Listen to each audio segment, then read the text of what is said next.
Muito bem.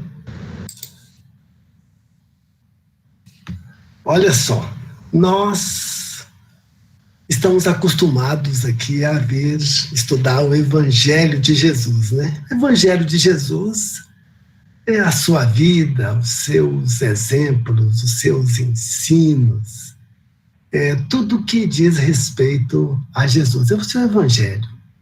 Nesse Evangelho de Jesus, alguns ensinamentos deles nos impactam de forma diferente. Muitos ensinamentos.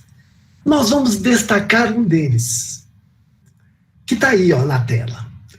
Qual a compreensão dessas palavras de Jesus? Não se inquietem para saber onde acharão o que comer, nem onde acharão a vestimenta para cobrir o seu corpo. Que interessante, né? Não se inquietem. E Jesus ainda prossegue. Não se inquietem, portanto, dizendo: que comeremos, que beberemos, com que nos vestiremos?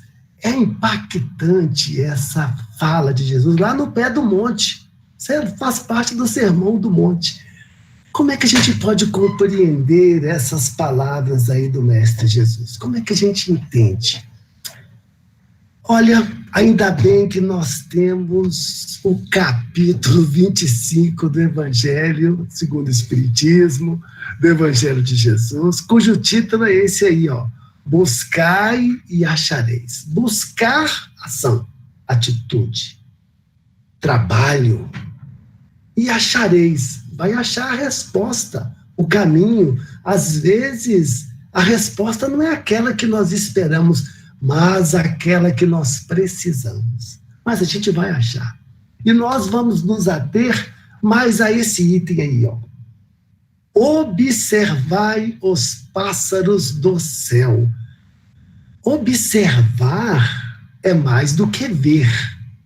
Observar vai além de enxergar aquilo ali que nos aparece. E Jesus faz essa proposta para nós. Vamos começar exatamente por aí.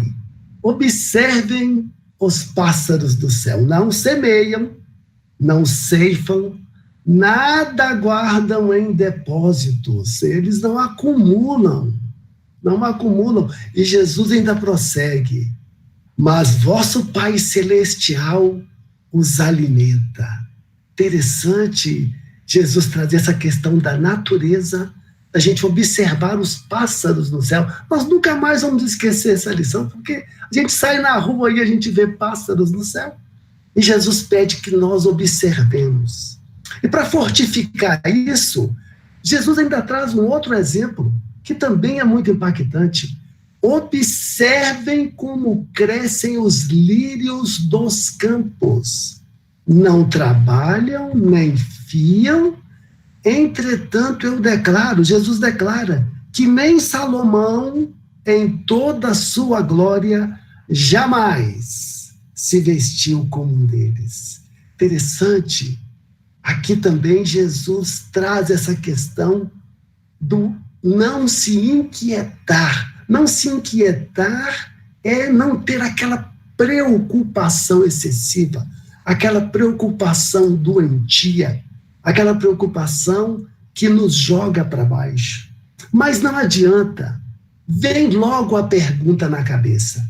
Esses ensinamentos de Jesus, de não se preocupar, de não se inquietar, esses ensinamentos não seriam um estímulo ao comodismo? Não, vamos responder logo? Vamos responder logo? Não, nós já sabemos, Jesus agia, Jesus fazia, Jesus exemplificava, jamais ele vai trazer um ensinamento que vai estimular o comodismo. Essa pergunta é muito fácil. O que nós precisamos fazer? Buscar o que Jesus estava querendo dizer. Jesus usou uma alegoria poética. A alegoria é uma figura de linguagem, onde nos ensina que a gente não pode ficar só naquilo ali que aparece. É preciso que a gente vá além. Daí, o observai os pássaros no céu. Então, o que nós vamos fazer? Nós devemos buscar o sentido moral das palavras do Mestre, pois esse sentido moral que nos dá a base para os enfrentamentos que nós passamos na nossa vida. Quais são, então, os ensinamentos? Saber sacrificar os bens materiais em benefício dos bens espirituais. Interessante. Essa questão aqui de sacrificar não quer dizer que vamos deixar de lado os bens materiais. A gente precisa dos bens materiais, nós precisamos viver, nós precisamos andar, nós precisamos comer, nós precisamos vestir. Não é deixar de lado. Mas aqui Jesus, ao pedir que a gente observe os pássaros no céu, ele está falando o seguinte: vamos buscar algo a mais? Vamos mais fundo? Vamos fortificar aquilo que realmente nos segura nos momentos difíceis, que é o nosso campo espiritual? Nos momentos mais difíceis, nos momentos em que entes queridos nossos partem para o mundo espiritual, nos momentos em que nós passamos por grandes dilemas, o que nos sustenta é a nossa parte espiritual. Então Jesus está nos solicitando aqui que nós devemos dar mais importância aos bens espirituais que aos bens materiais. E essa questão de dar mais importância aos bens espirituais, surge a questão, né? Quais são os bens espirituais? Os bens espirituais são aqueles que fortalecem o nosso íntimo, que fortalecem os nossos sentimentos. É a nossa capacidade de ter paciência, a nossa capacidade de desenvolver a paciência, nossa capacidade de secar as lágrimas de quem sofre, as oportunidades que nós temos de ajudar a quem sofre. Os bens espirituais são aqueles que nos fortalecem no nosso contato com o semelhante, no sentido de transmitir energias positivas. São os bens espirituais. E nós devemos agora buscar essas questões dessa lição de Jesus, porque ele fortifica isso. Quando ele diz para nós, nesta mesma passagem evangélica, não acumulem tesouros na terra, onde a ferrugem e os vermes os comem, e os ladrões os roubam, tesouros da terra. E Jesus prossegue, ele diz, acumulem sim tesouros no céu, onde nem a ferrugem, nem os vermes os comem. Interessante, nós começamos lá para não se inquietar não se inquietar em que beber, o que comer, o que vestir. Depois nós vimos aí a questão de observar os pássaros no céu.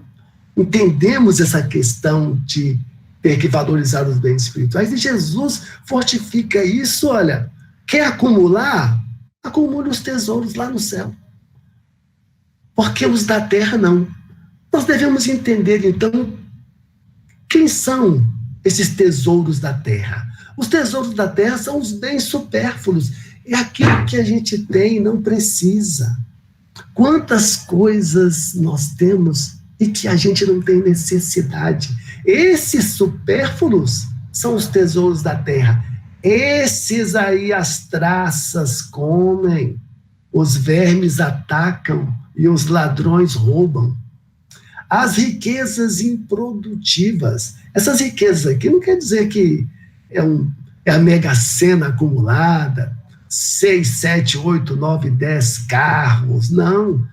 Riquezas aqui que Jesus está nos dizendo são tudo que nós temos. O que nós temos tem que produzir algo, tem que dar algum resultado, não pode ser só para nós.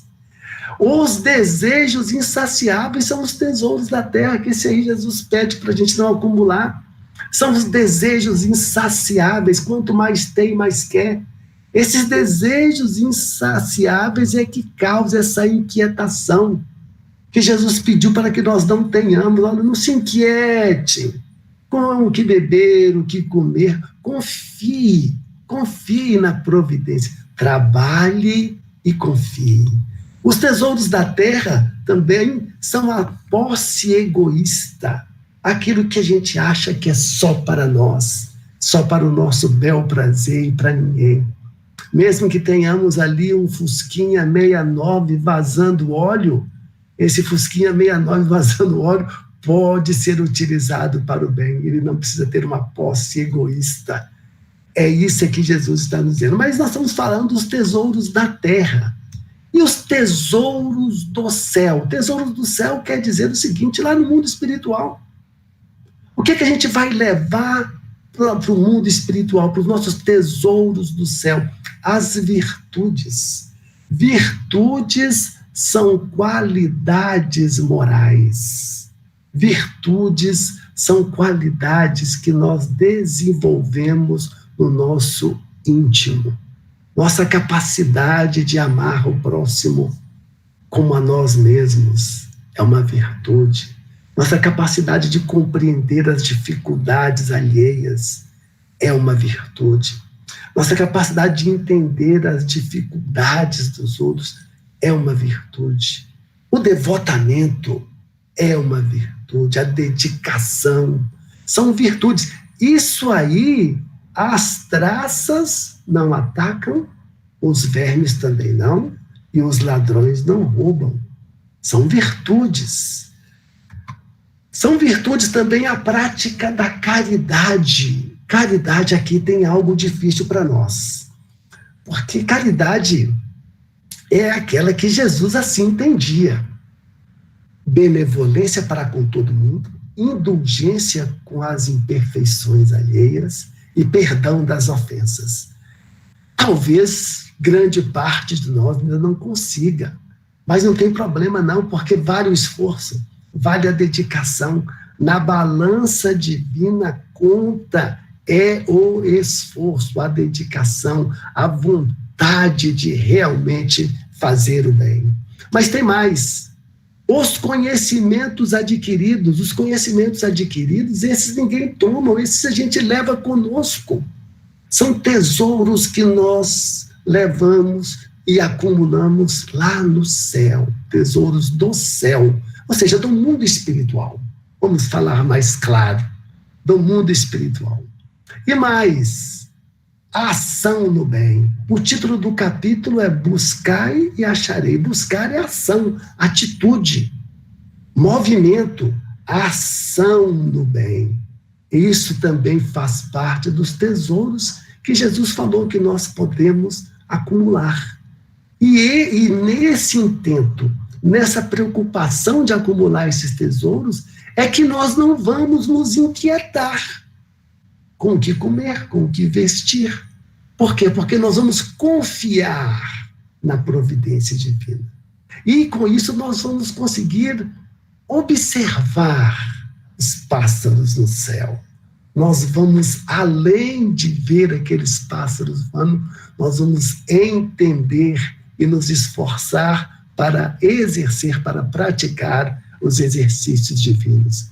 Mas os ensinamentos de Jesus prosseguem, porque nessa mesma toada ele fala lá, nesta passagem evangélica, onde está o teu tesouro, aí está também seu coração. Mas o que significa isso? Onde está o teu tesouro, aí está o seu coração? Acabamos de falar aqui de tesouros da terra e tesouros do céu.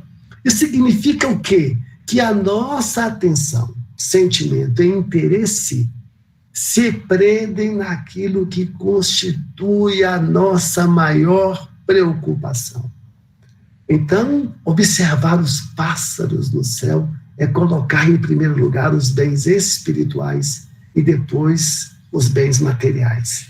Ao colocarmos os bens espirituais em primeiro lugar, a nossa preocupação em tê-los, nós vamos formar uma base sólida para os enfrentamentos das nossas dificuldades. Se colocamos a nossa maior preocupação nos bens materiais, ficamos capenga, porque os bens materiais, eles acabam.